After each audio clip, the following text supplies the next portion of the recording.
like to just inform you that the meeting will be recorded.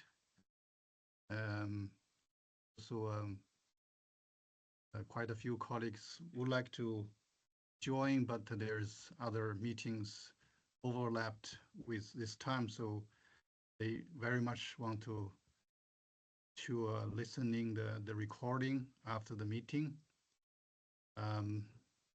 Also, we understand the colleagues from OSA kindly offer to prepare a very short summary coming out of this webinar. So very nice if you can help also giving a written summary to after the event, that'll be great.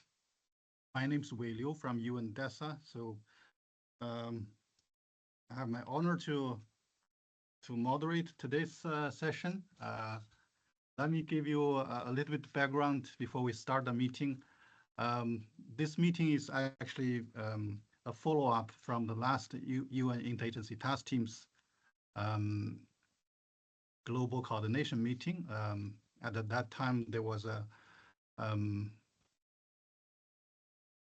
pretty much strong request coming out of the UN task team requesting to have a bit more in-focused discussion on particular topics.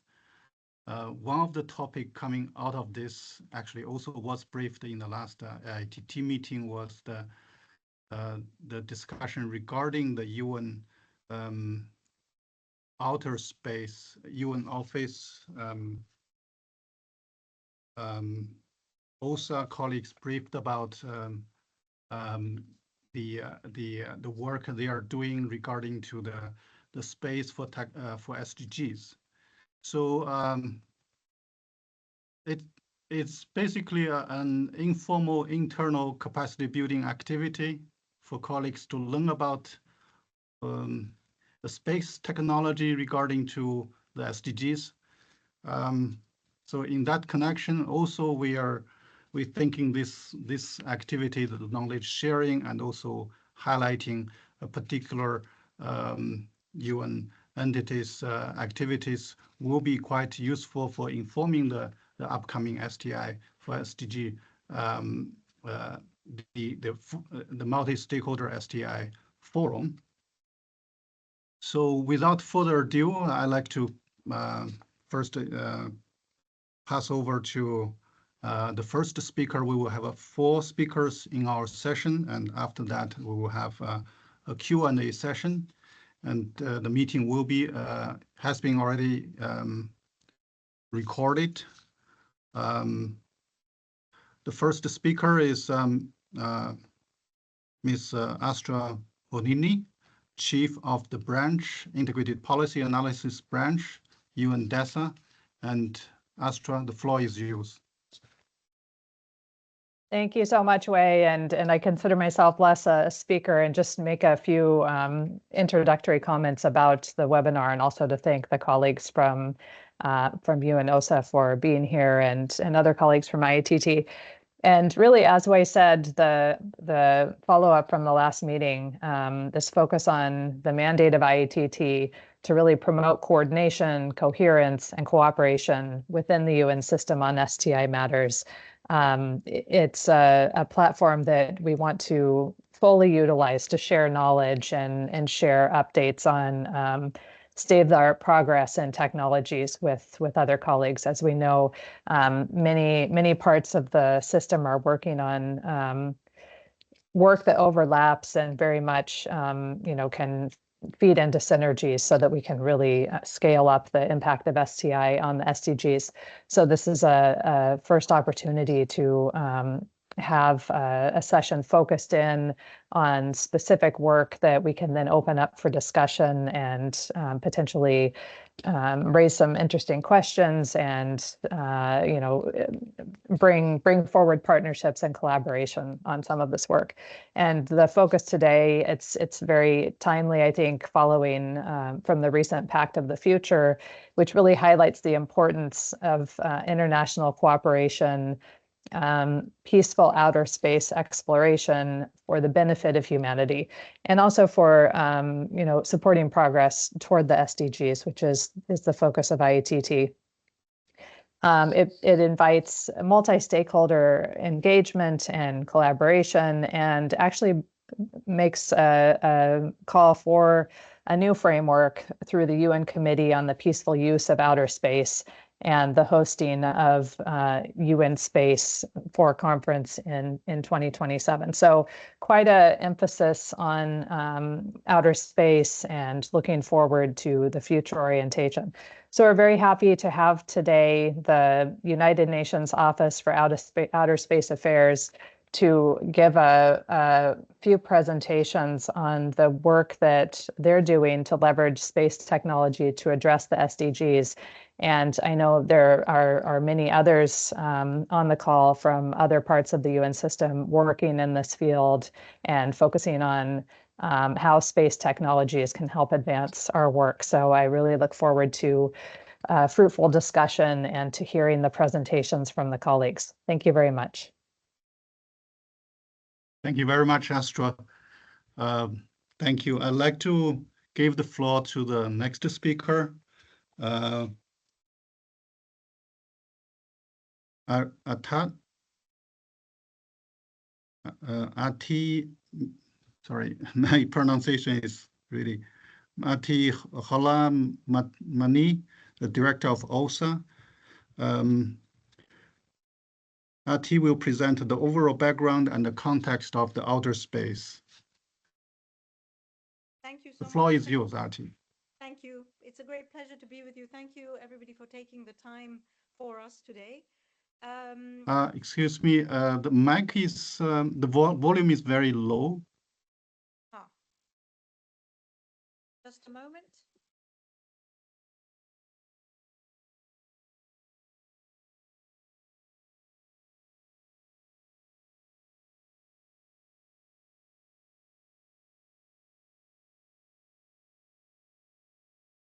Please give me a second. Mm-hmm.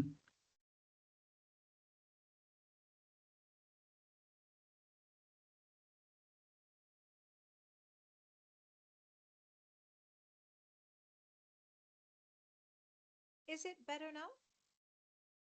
We can hear you. Maybe. I hope it's better now. Oh, now it's much better. Great. Excellent. I'm sorry, my Yeah. remote speaker was not working correctly.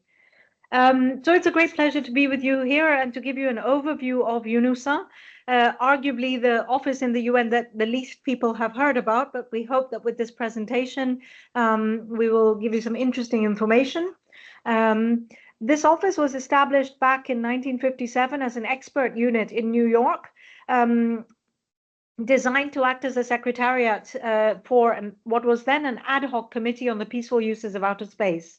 Meanwhile, our mandate is much expanded. We are more than a secretariat. We are also a capacity builder and a gateway between space technology and data and solutions on the one hand and member states on the other. Marcus, are you doing the slides? Thank you. I wanted to start just with this slide. This is the famous photograph by astronaut Bill Anders from Apollo 8. When he first saw the Earth rising, just like we see the sun rising, he saw the Earth rising. And he said, you know, we set out to explore the moon, but instead we discovered the Earth.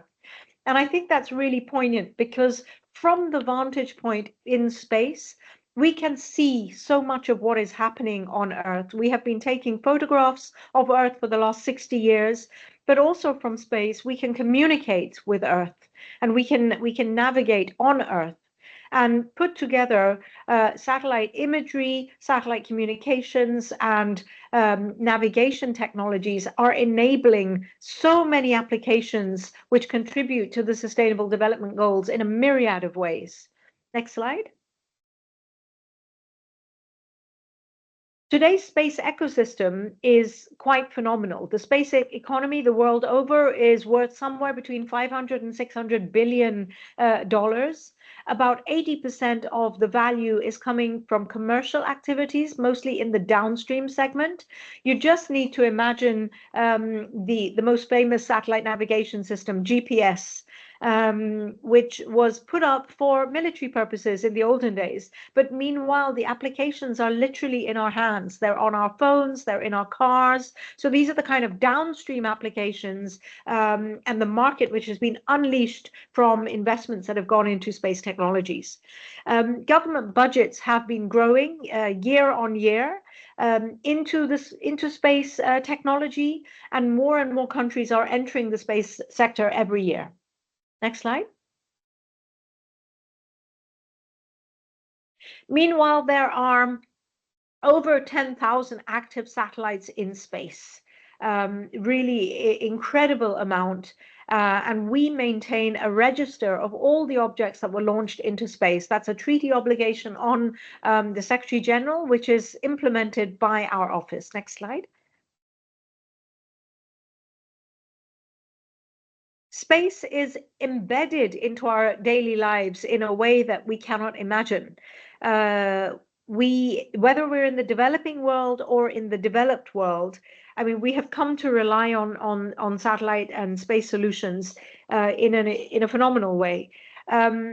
We cannot go from A to B without looking at our phones or using our satellite navigation systems in our cars. We turn on the TV and we turn on the radio. We expect to know what is happening all over the world, almost in real time. We step off a plane, we step into a train, we go into a car, we expect to be able to communicate, doesn't matter where we are. We go on vacation in the summer, we might be on airplanes, we might be on ships, but we still expect to be connected. So the power of satellite applications is really embedded into our society. If we didn't have these satellite applications, then we would, society as we know it, would really come to a grinding halt. The financial markets would crash, electricity grids would collapse. There's so many ways in which we rely on this. And if we think about the developing world, it's even more poignant. It may not be embedded into their daily lives as it is in ours, but whether we think about enabling healthcare for everybody, bringing education to everybody everywhere, whether we think of preventing deforestation or illegal fishing on the oceans, so many of the global challenges which are hidden behind the SDGs are enabled thanks to satellite technologies. Next slide.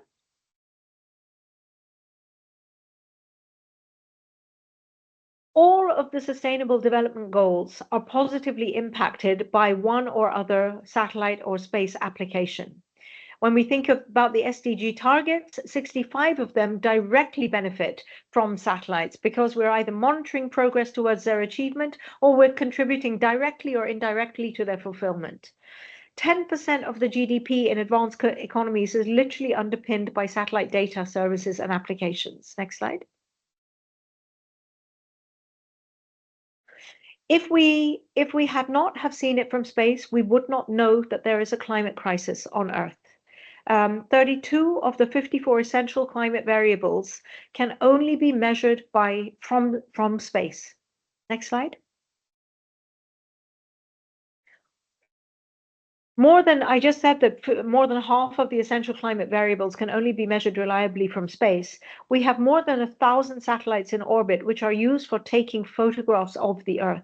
Whether we think about the melting polar ice caps, whether we think about mountain glaciers, land degradation, the temperature of the oceans around us, the rate of deforestation, so many different applications are enabled from satellites which are taking pictures of our Earth from space.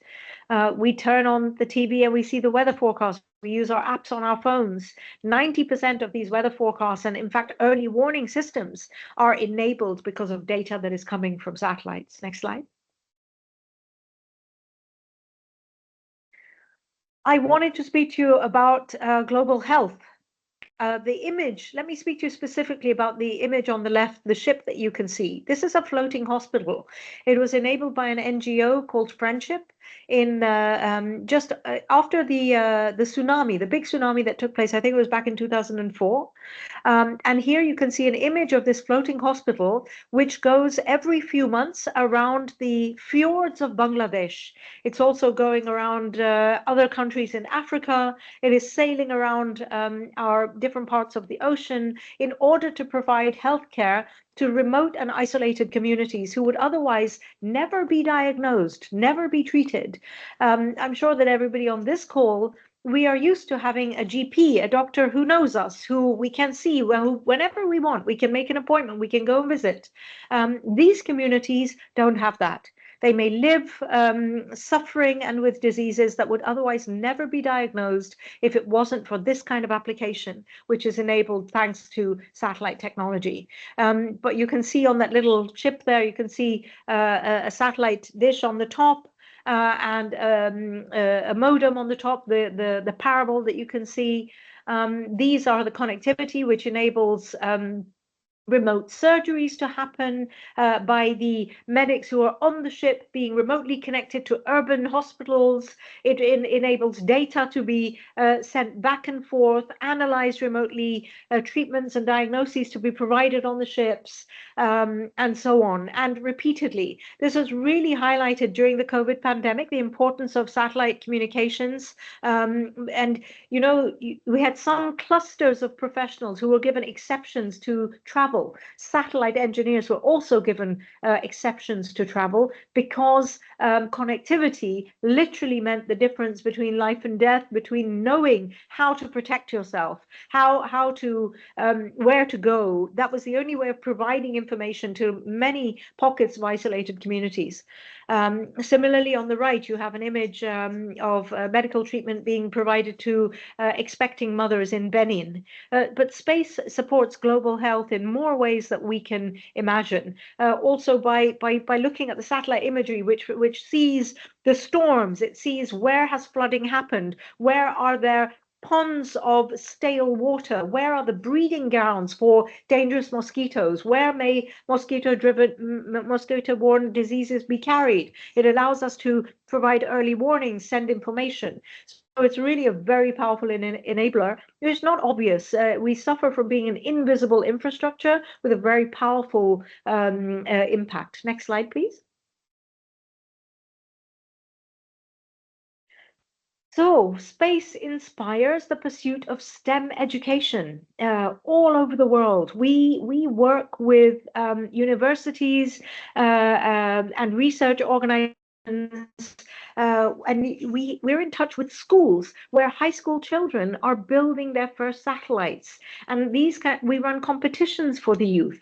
There are so many things that we do which really inspires the younger generation to get educated and to study math, study science, and go into these fields. And that enables high-tech possibilities to come to communities where maybe people wouldn't think that they would ever stand a chance of going into that. It's really inspirational. I don't know if you've noticed, I have noticed this since I bought sweatshirts for my children a few years ago with NASA across them. You see these in every country. Space is the future. It is the thing. It is very inspirational, and that is not negligible when we link it to the SDGs. Next slide.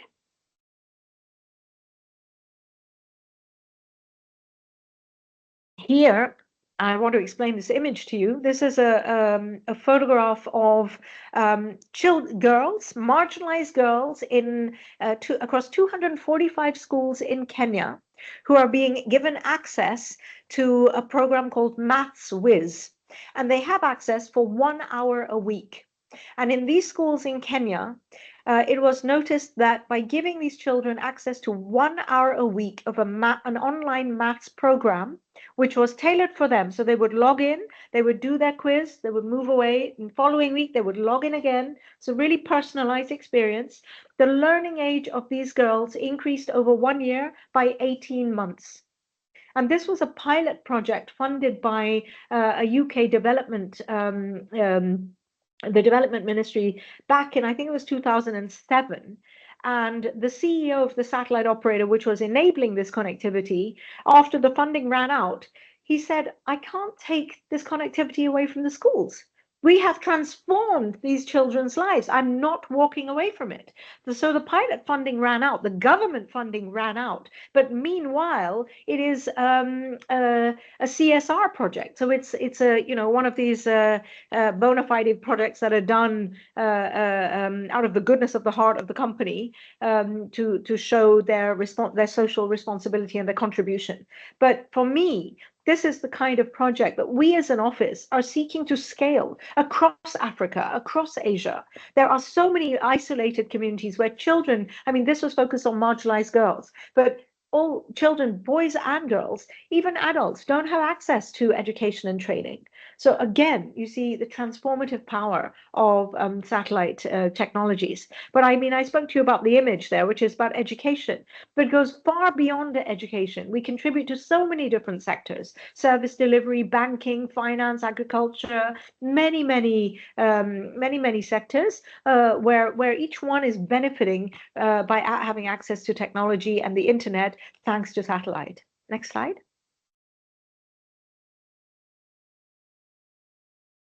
Of course, being such a small office, we are arguably the Cinderella of the UN system.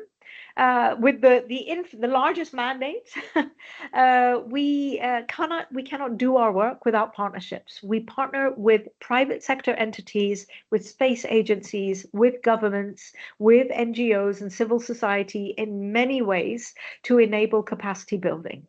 Whether we are enabling countries to put their first satellites into space, whether we are enabling them to put their first space law and policy into place, whether we are enabling them to access satellite imagery and data and understand, training them how to use it. All of these things with a tiny office of around 25 people in Vienna, we're not able to do that without working with partners. We have regional training centers for space and science education, 6 of them around the world. We have regional support offices around the world who work with us, and we mobilize experts from industry, from academia, from government to work with us on all of our work so that we can really carry the impact into the different corners of the world. Next slide.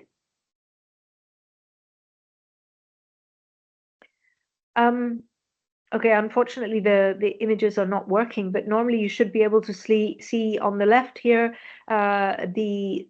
how deforestation can be observed and how reforestation can be observed from space. So space applications really support so many different aspects of climate change and climate action. Last year, by using a high-resolution satellite imagery, Brazil could observe the individual road which was being cut down, where the trees were being cut down to drive the tractors into the forest in order to begin deforestation. They prevented 40 illegal acts of deforestation thanks to having access to this kind of imagery. Our office, as we are the space experts, is repeatedly requested to give access to imagery. Developing nations ask us for this, but also the UN system.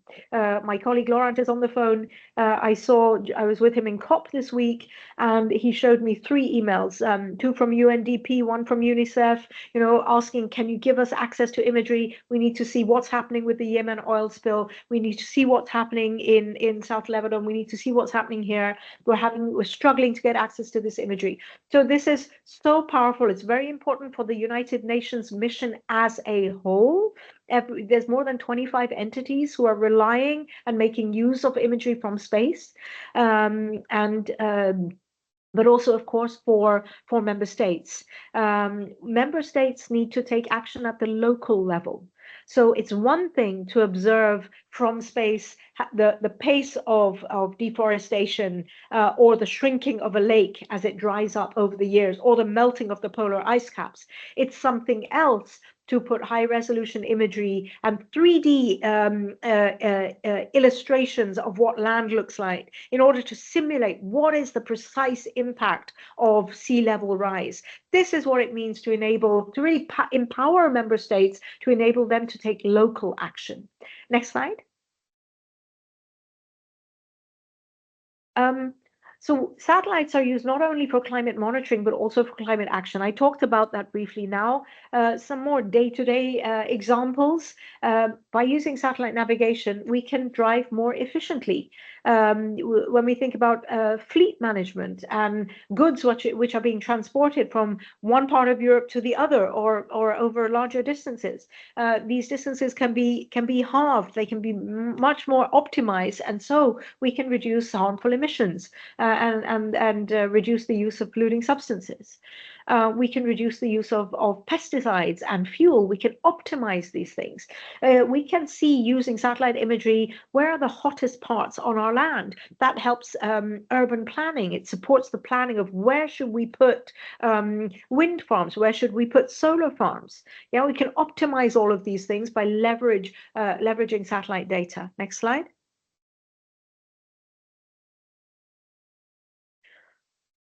So the left image is a photograph which the chief executive, the CEO of Turksat, the Turkish satellite operator, sent me as he was driving through Turkey after the terrible earthquakes in Turkey and Syria. I think it was last year. Was it last year or the year before? I've lost sense of time. But he was asked by the government to go in and see where was the need for satellite communications, where is the infrastructure destroyed. And on the right, you can see an image. This is not of Turkey. This is, I think, after earthquake in Haiti. You can see the image of a lady who is literally calling her loved ones to say, "I'm alive, I'm here." You know, when disaster strikes, terrestrial infrastructure, towers, communications towers, they collapse. They can be overloaded, they can be destroyed, and it will take months and months and months, even years, to rebuild them. Satellites, plug and play solutions. You can fly in with a suitcase full of satellite phones and point to the sky and have connectivity immediately. This is used by broadcasters when we see CNN, BBC reporting from disaster zones. This is how they're communicating back. It is always by satellite. It's how our peacekeepers work. It's how many people in the UN also rely on this technology. Next slide, please.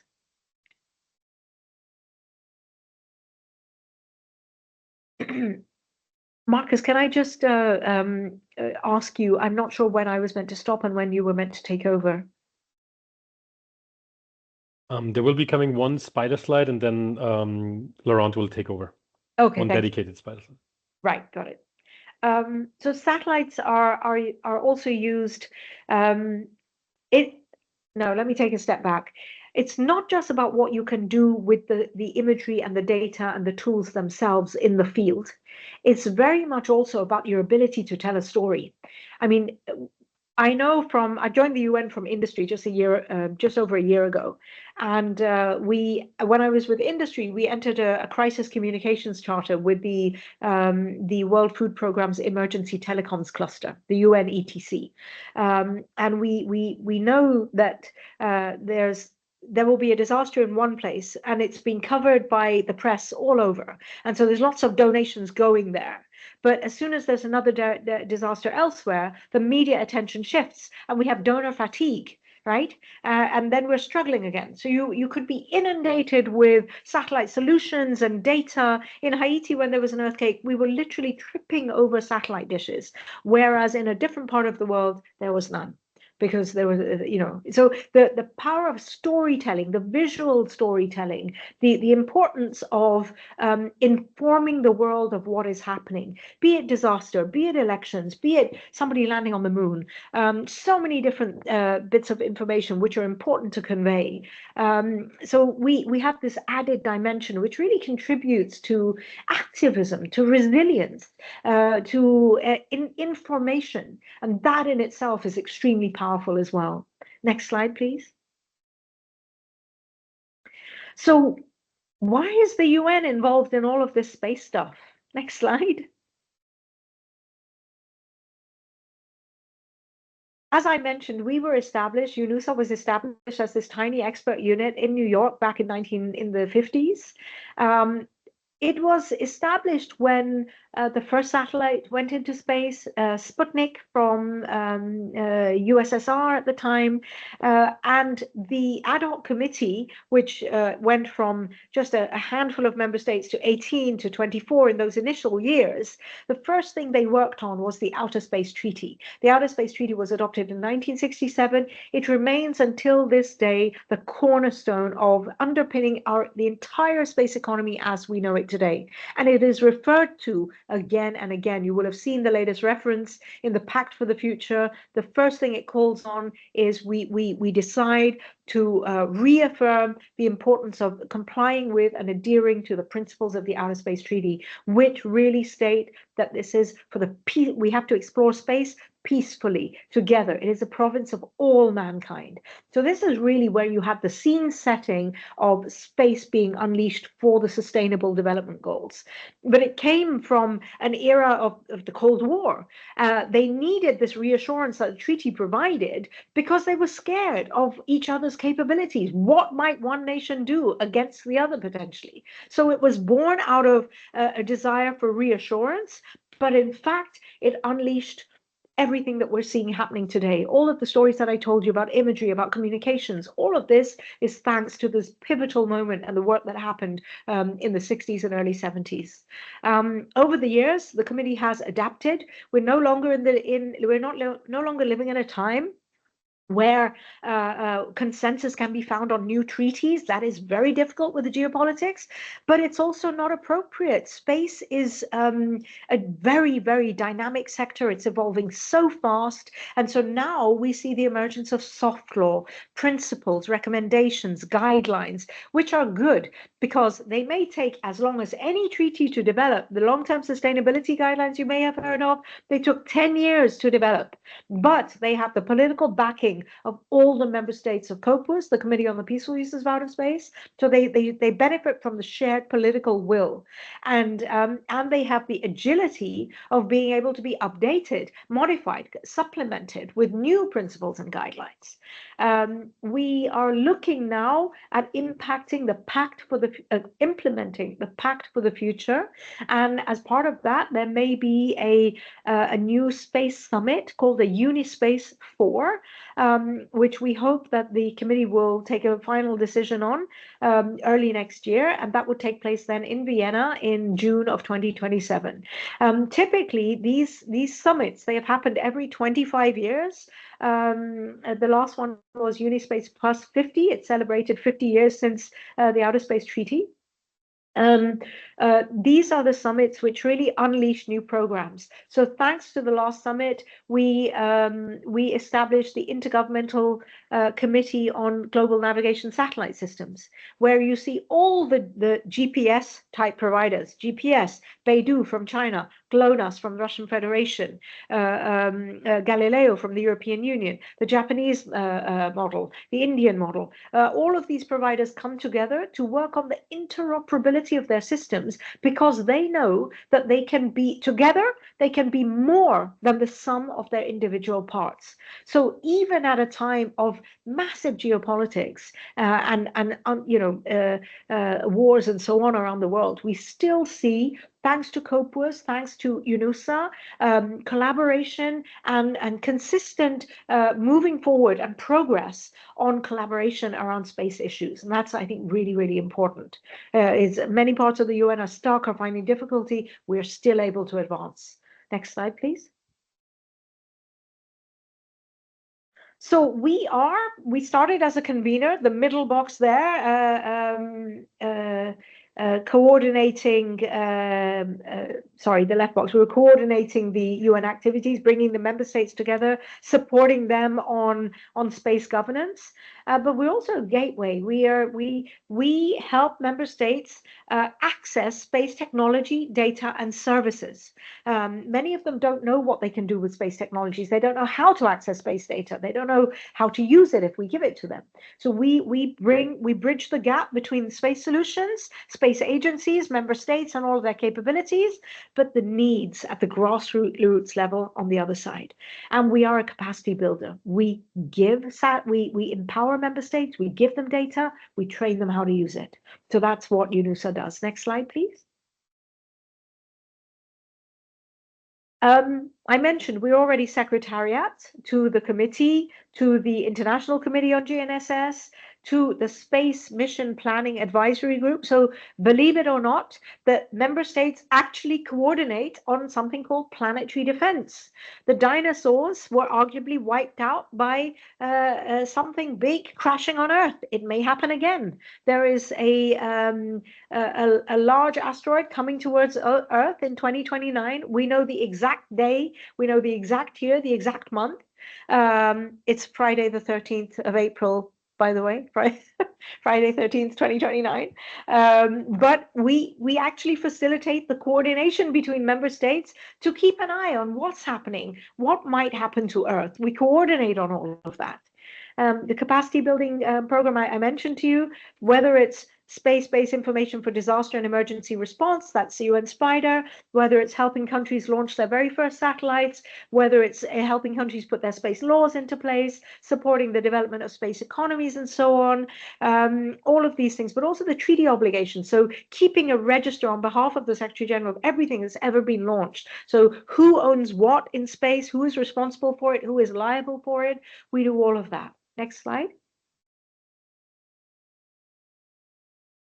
There you go. That was the image on the left is the signing of the Outer Space Treaty in 1967. And meanwhile, coming out of the General Assembly, we're now 104 member states. We are on a mission to expand that, because you do not need a satellite or a space agency to benefit from satellite and space services. And we want every member state to know that this exists, to have access to this, and to also have a voice in how, what should our office do? How can we help member states more?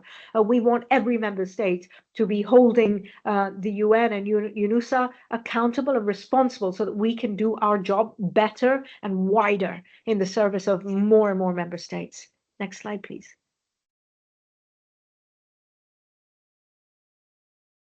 We did a survey of the member states when myself and my deputy, we were both new last September. When we joined, the first thing we did was go into listening mode for 4 months. We asked member states, what is it that you expect from this office? And while some of them spoke to us about space for water, some of them spoke to us about Africa and space data, others spoke about climate change, others spoke about agriculture. They all had different priorities. In the same direction, the themes were the same, but different priorities. One thing which they all said was space sustainability. We want you to make sure that the office is on top of and moving the needle positively on the hot topic of space sustainability. We must preserve access to space because of the transformational power of space technology, data, and solutions, which I talked about before. This was quite a surprise to us. We thought it would be the major spacefaring nations, or at least the spacefaring nations, who would talk about this. Literally every member state, even those with no space agency, no satellite, talked about it. That sent us a very important message. It told us that member states realize that they need these solutions at a local level, and they know they exist to some extent or other, whether they're using them or not. And that's an important part of our program. Next slide. I mentioned the Pact for the Future. It's really a reinforcement of the importance of space alongside other issues that need to be treated at multilateral level. When you look at the Pact, you go straight, if you go to the end, we are last, but by sure not least, Action 56 is about space, and the heads of states, they said we're going to strengthen the international cooperation for the exploration and use of outer space for peaceful purposes and for the benefit of all humanity. That is not, we're going to make sure we go to the moon and Mars for all humanity. It is that, but it's a lot more about that. It is first and foremost about enabling the Sustainable Development Goals. Geneva worries about preventing an arms race in space. COPUOS and UNUSA is about making sure that every member state benefits from space and from the peaceful uses about space. So this is really about the applications and services and solutions. And therefore they decided to reaffirm, as I mentioned, the compliance with the Outer Space Treaty, but also that COPUOS needs to really start working on new frameworks for space debris, space traffic coordination, space resources through COPUOS, and also invited the committee to make sure ensure that we're engaging properly with the private sector, which is the major driver of so many of the space activities that we see today. Next slide, please. So I mentioned that we went into listening mode and we listened to what are the priorities of member states. And what we did was we put together a coherent strategy. And here you can see the 5 pillars of that strategy, which reflect what member states told us: space sustainability, climate action, space for the SDGs, space for developing countries, and stakeholder engagement, making sure that we leverage the resources, the expertise of the private sector and NGOs. And so we spent 2023 to 2024 listening, strategizing, and from 2025 to 2030, aligning with the 2030 agenda of the UN, we are going to shift our attention to implementing this. So implementing the Pact of the Future, which goes to space sustainability, but implementing all of the other pillars of the strategy, which all go to the SDGs. So you're going to see this office really taking an application and a results-oriented approach driven by partnerships with member states. Next slide. And I think here I take over, right? Absolutely. Thanks, Laurent. My name is Laurent Sara, and I'm managing the UN SPIDER program within the office based in Vienna. Arti already mentioned UN SPIDER. It's a program that connects space technologies providers with disaster management experts around the world. This is just a summary to show you what we achieved since the 15 or so years the program has been in place. Most of the countries that are needing this kind of support. We visited some 50 plus countries with these official advisory missions. So we had a lot of capacity building missions. You have some of the countries listed there. I will now switch to my slides. So Marcus, if you can just, thank you. Let me just find, and I hope you can see my slide. So I wanted to go through very quickly through some examples because I know time is short. So I will not dwell at all on the science or any of that, just to give you some examples of how these technologies are useful in disaster management. But as you will see from the examples, it's not only disaster management, it's not only the response to disasters, but they have in a way, indirectly implications in a lot of other areas also related to the different SDGs that we are discussing, be it water related, be it agriculture, etc.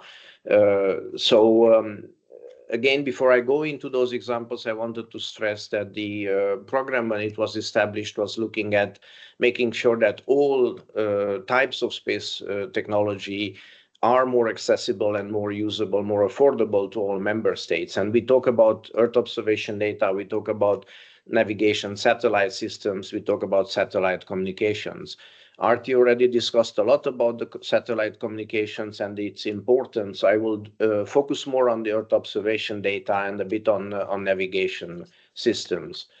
One example is, we already mentioned the earthquake in Turkey. Here, we have focused a lot on obtaining radar imagery, literally within a day or two after the disaster, to look at the exact displacement that that major earthquake provoked. And you can do this over very large areas, hundreds and thousands of square kilometers within literally a day or two, using radar imagery. And you can also easily detect where the ground has shifted or lifted or sank as a result of the earthquake. And then, of course, that informs a lot of the decision making and, of course, the reconstruction and other parts. Plus, it also helps us learn from for future similar situations. So this is all thanks to satellite imagery, radar satellite imagery obtained within a day or two after the earthquake. Another example is land subsidence. Here we have a situation in Guatemala City. This is literally within the last months that we were requested to do a quick analysis where massive sinkholes have appeared in the last years. And there's also concerns about landslides happening. So we were looking at using high-resolution satellite imagery, again, radar, to try and detect areas where this is happening. And then as a result, just looking at 6-7 months of imagery, we immediately could detect the exact areas within the city proper where the land is sinking more like at a level of 20-30 centimeters over that period. And you can exactly see also the rate of the sinking. And then, of course, you can inform decision making, and you can expect, of course, those areas to be more prone to landslides, or of course to building damage, to road infrastructure damage, etc. Here you can also see other areas where built up parts of the city with buildings have been also sinking at a low rate, but still significant. And then, of course, the impact on housing and so on. This is just to give you an example of why this is important. This is from the US, of course. This is from our partner Airbus, but just to show you how over large areas the ground can sink thanks to the extraction of groundwater. And it can have a significant impact also, as in Mexico City and elsewhere, on the structures, on the built-up areas and infrastructure again. Moving over to a landslide example, this is of course from the Swiss Alps, but similarly we can apply the same technology and approach to a lot of other areas around the world where there's a risk of landslides. And as you know, landslides can be can have high impact over populations when they happen. So again, looking at satellite imagery, we can analyze at a millimeter level the rate of ground movement, and sometimes you cannot notice that because it happens fast, but not as fast as to notice. Here you can see on this slide how the satellite data pinpoints exact locations where the ground is moving faster than around it. And that can be easily assumed to be the location of a future landslide. So if you would have these monitoring technologies in place, this could lead to a lot more early warning and a lot more preparedness that could then, of course, help avoid sudden loss of life should such landslides happen. We take the example of flooding, where you can use imagery from before flooding, then post-flooding, and then quickly determine the affected areas, again, using satellite data within hours after floods happen, and some methodology that is available publicly on and published on our web platform on UN Spider. We can also use the same imagery methodologies to monitor oil spills, for example, in real time, no matter if it's day or night or if it's cloud covered, again, using radar technology. And then this is an example just over the last few months over the island, the main island in Tonga, again, working together with a disaster management organization there. We looked at land subsidence. We found that the area around the airport is sinking a bit faster than normal. So that was a surprise also for the authorities. We looked at other areas within the city proper, as well, using other satellite data available to us in higher resolution. We also did some sea level rise simulation in high resolution this was simply using satellite imagery and elevation data derived from satellites, so nothing else was used. But we could nicely create simulations of sea level rise and even realistic images of how a building would be flooded. This is a new building, a Port Authority building in the capital, in Nuku'alofa. What would happen if the sea level rises to 2 meters? Again, you could simulate city-wide flooding or street level flooding or building flooding using the data alone. And here we took, for example, at the request of the Minister of Environment, we took a look at the possibility of drought developing over some parts of the island, again, specific areas that they were concerned about. We looked at the last few months. We identified that most of the areas are not at not showing any signs of drought developing, except maybe some random sampling locations, but nothing of concern. So that helped the ministry be a bit more relaxed about that. This is, for example, using navigation satellite technology that can help detect, in fact, atmospheric waves that are caused by tsunamis or major storms. So this technology would help you at almost no cost being able to monitor in near real time, for example, tsunamis developing. This is very little known, and again, there's a lot of science behind it, but quite interesting as the number of these stations are growing around the world, and they are used in any case for the navigation systems. But as a byproduct, they can also be very helpful in early warning from disasters. And I think I stop there. This is just maybe referring to partnerships, how one of our technical advisory missions to a country looks like. We really consult with all the ministries, with all the stakeholders. We prepare reports, we submit them to the government. So it's an all-inclusive consultation at a country level when it comes to the use of these technologies and how to improve that. I stop there. Thank you very much. Back to you, Marcus. If I can just jump in for a second, Yes. I think it's important to note that as we are a small office, it's hard for us to do a massive program. So our action typically tends to be local, which has its advantage, because then if you're working with one country on one initiative, you can convene everybody because you're the UN. So you have the convening power of the UN, but your lack of resources almost enables you to just do local action. So we have a very grassroots feel, a good feel for what member states really need and want. As if just like you expect from a resident coordinator who's dealing only with one country, they have an understanding. So I just wanted to chip that in. Thank you.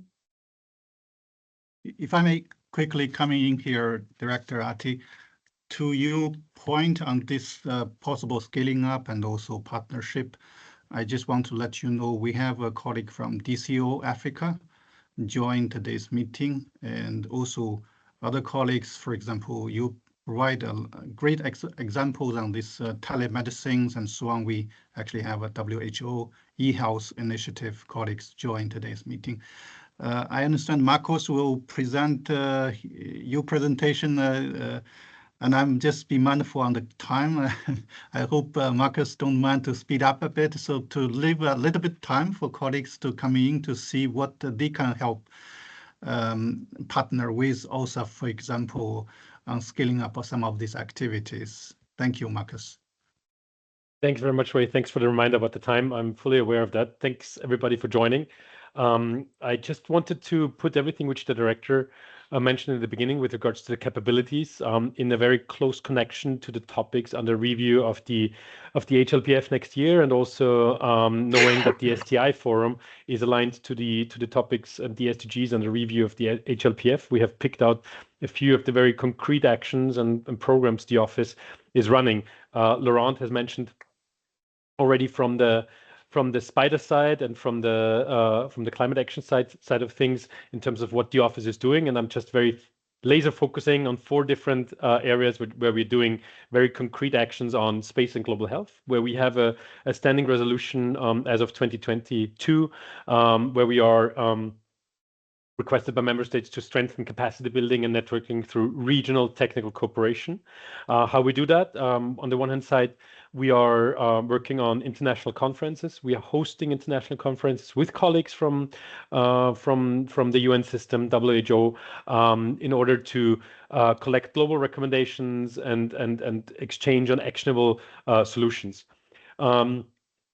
Another element is a development of a space and global health strategy, institutional strengthening, knowledge and awareness raising, and obviously capacity building. And what you mentioned, just Wei, with regards to the work which is ongoing, space and global health network, something which is really critical in terms of building and bringing these actors together on a recurring basis. It's not one-offs. It's really with the target of towards actionable solutions. So that's one very concrete topic the office is already implementing, which is addressing an SDG under review next year. Space and gender equality. We are running a program which is called Space for Women, where we'll be hosting an expert meeting just at the end of November in Nairobi, where we're bringing together experts from the space environment, and the director mentioned it, that we are working towards increasing awareness around the importance of space fields, or STEM, or education in STEM field through raising awareness on space and STEM and space fields. So we are organizing annual conferences with the goals and the objectives of always having a concrete, tangible outcome. In the past years, on the one hand side, we have launched a landmark study on gender equality in the space sector. So something very concretely looking at gender equality in the space sector. Coupled with a toolkit from another expert meeting, gender mainstreaming in space, we are providing member states very concrete tools at hand where they can align activities and actions nationally to increase the gender equality in their space sector. Up until recently, unfortunately, discontinued for the time being due to, the director mentioned it, small resources. We have been running a Space for Women mentorship program where we matched mentors and mentees to do and follow a career in the space sector. And all of this obviously runs under capacity building. So very concrete, another very concrete example of the office's activities from an SDG under review next year. I'm running through that. I'm sorry. Please follow up with any follow-up questions afterwards in writing or in this call. We are working together with the UNDP in Brazil to review and assess the national space landscape, the space economy, in order to see where targeted actions can be necessary to increase the use of space technology on the one hand side, to increase the awareness and understanding of how the space sector contributes to national GDPs. The director mentioned it in her opening remarks, in her part in the beginning, the importance of space as an underlying factor of around 10% of global GDP. And we are trying to work with countries, and this is a landmark collaboration with Brazil, where we are not only assessing the current use in Brazil and how the space is underlying the national economy, but also we are working with the national space stakeholders to develop we have developed a masterclass around space economy. We have developed a space economy report for Brazil. And we have developed an online webinar where interested parties can learn about space economy. And next year we will be bringing together the Brazilian ecosystem together with the global partners to enhance cooperation across the space sectors nationally. So another very concrete example. So last but not least, access to space for all. Access to Space for All is, I would say, one of our capacity building programs where we really, from on the ground, where we offer opportunities from on the ground experiments to actually bringing hardware into space. So we are offering, thanks to collaboration, not only with national space agencies or national space actors, but also with the private sector, we're offering on-the-ground experiments opportunities in drop towers, in centrifuges, where the national interest is raised, and then from there onwards, we can also offer the development collaboration thanks to our cooperation with the Japanese Space Agency, to develop hardware to actually put this hardware into space. And thanks to the collaboration by these countries, we are getting more actors in space, but also making countries spacefaring nations. Our prime example, I would say, is we have been collaborating with teams from Kenya, and they have gone through on-Earth experiments to actually developing hardware to put this into space. And the thing around this, I would say, full cycle of support, it does not end where you put a hardware into space. Kenya had to question themselves in terms of who is liable, who is responsible for the hardware we would put in space. So in the next step, the National Space Agency was formulated. In the next step, we were able to support Kenya in the development of national space law. And in the next step, the full ecosystem around space, from on-Earth experiments to actually putting hardware in space, but also the governance and legal side of things has been addressed within one country. And we have been running these programs now since several years very successfully in developing hardware, but also supporting these countries with the development of space law. I know this was very quick and very run through. I'm in the interest of time, I would like to stop here right now and thank everybody for joining this call. And I am still available. I don't know about the director if she has to leave for something else, and Laurent, but feel free to ask me any questions for the time being, and we will be happy to follow up with the presentation as delivered. Thank you. Thank you. Thank you so much, Director Laurent and Director IATT, Laurent and Marcos, for your excellent, really inspirational presentations. So much rich information presenting to us. One of the things in my mind is actually taking advantage as a moderator is the space technology is so great and such great programs in front of us. And what are the main obstacles in terms of scaling up the space technology for SDGs in human? So maybe I can also open up for the floor to colleagues, especially the ones who are potentially already collaborate with you. I saw colleagues from FEO, you mentioned about you already have a great collaboration with FEO, and also colleague from UNEP. I already saw the colleague Mara from UNEP also raised her hand. Mara, please go ahead. Very much, and thanks for the presentation, really interesting. And I know UNEP is working with you on several issues. The presentation was very much touching about the benefits and the benefits and the information that we can bring with the outer space and the satellites, etc., that we, without a doubt, think is really important. And in the case of the environment, has been very, very important to advance policy recommendations. But I would like to also learn about the risk. And there are environmental risks that I understand there are, and others associated to this that is part of the discussion that will happen in the future after the Pact for the Future has been agreed. And I think it's also important to have that in mind when we have these kind of webinars, because we need to, it's the same as the digital technologies. We have been having a discussion about how good and great they are, but also at the same time, they have an important environmental footprint. And that's something that we need to take care, and we need to minimize the impacts. So in that sense, and also how does it speak also to the larger social agenda in terms of inequalities, in terms of access to information, etc., etc. So I think, how can we bring these other interlinkages to the rest of the dimensions of environmental sustainable development, so we really have a more coherent and more effective recommendations to member states, because it's not about the benefits also, but I think we have to bring also the risk and the potential impacts that it might have.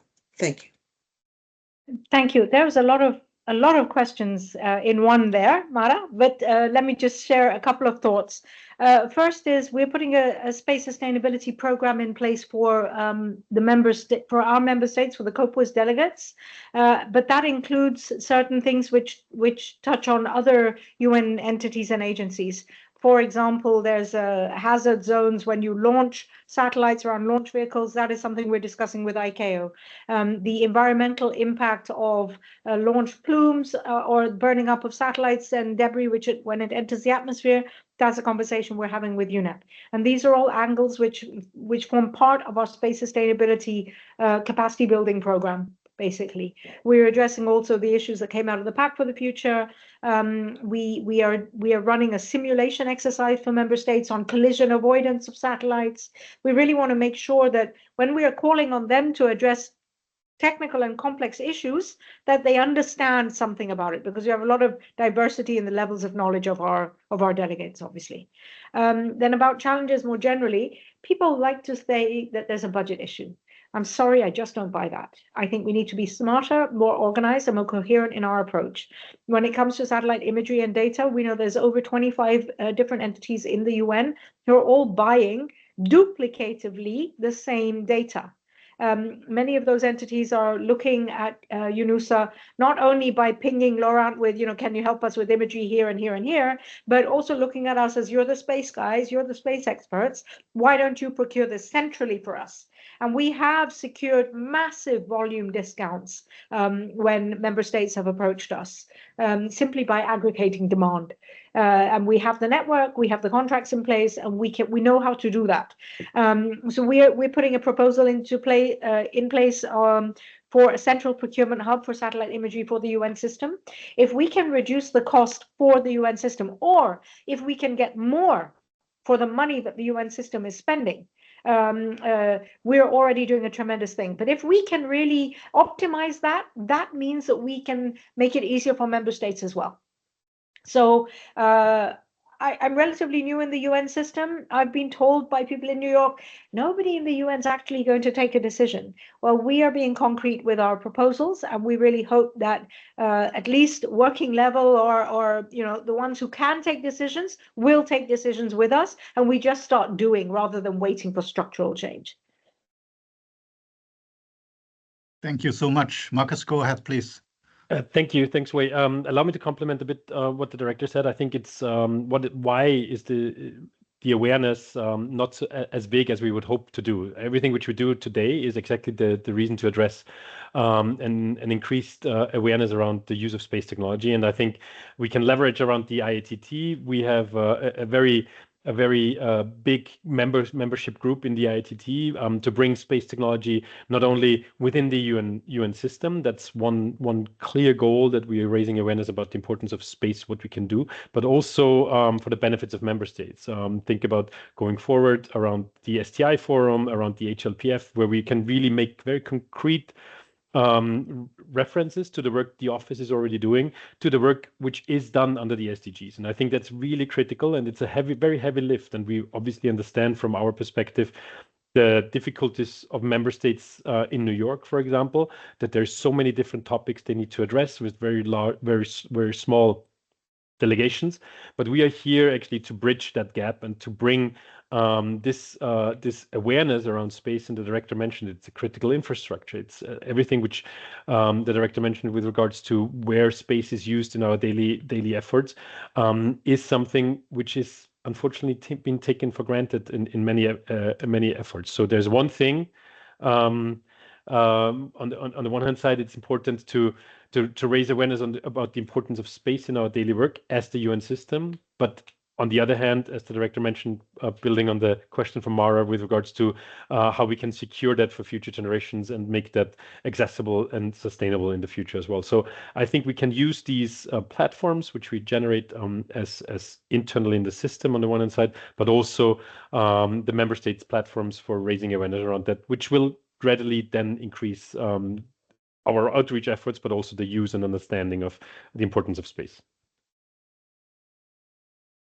Thank you so much, Marcus.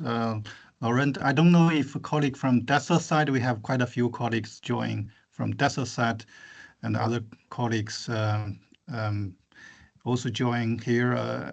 If you have any comments before we close the meeting. I don't know if Astro, you want to say a few words from your side? Sorry, I don't know. Yes, it's working. No, I know colleagues are leaving for their meetings and we're over time, but just to thank very much for the colleagues from UNOSA for the presentations. Really informative. I think there's a lot of material. It's great if you can share the slides so that colleagues who weren't able to join can have a look at those, and we have the recording. But this is, really rich presentation with a lot of information that we can see what's happening at the global level on the ground, and I think a good invitation for partnerships and how the satellite technologies can really help the work of the entire UN system. So thank you so much for the presentation, and we look forward to continuing to work together and and seeing how IATT can help to engage with the work and be an avenue for setting up this collaboration. Thank you so much. Looking forward to work more closely with OSA colleagues, and we'll make sure the PowerPoint presentation will be shared, and also the recording of the meeting. And as I also said in the beginning, maybe a very small summary coming out of this meeting be also shared to the IATT colleagues. Thank you so much. Have a good day. Bye. Thank you very Bye-bye. much. Bye. Thank you. Bye-bye. Thank you. Bye-bye.